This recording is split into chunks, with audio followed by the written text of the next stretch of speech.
คนมีเงินนะเขาบ่มักปากคนทุกข์ยากละมักอวดมักโส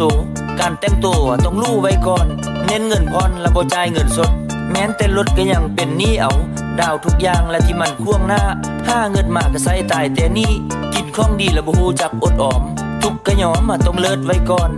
ยามนอนก็มักนอนตื่นสวยส่วนคนรวยแล้วเขามักตื่นเช้าอันกินเหล้าเขาก็กินเป็นยามกินแต่เช้าฮอดค่ำละแม่นคนทุกข์มักสนุกและเที่ยวไปวันๆเงินหมดสั่งมันละค่อยหาเอาใหม่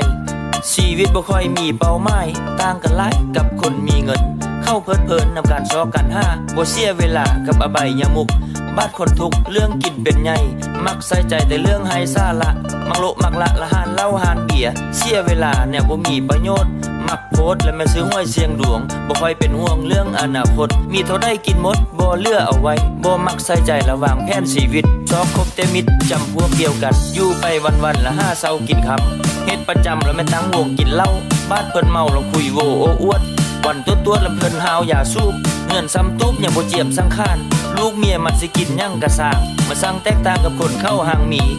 หมดปีเขาซุ่มแซวเทื่อนึงเงินดามสลึงเข้ากับห่วงกะแห้นอันคนจน5จนตะเลือกตามแมนสิ่งตอบแทนและแม่สุราปาปิง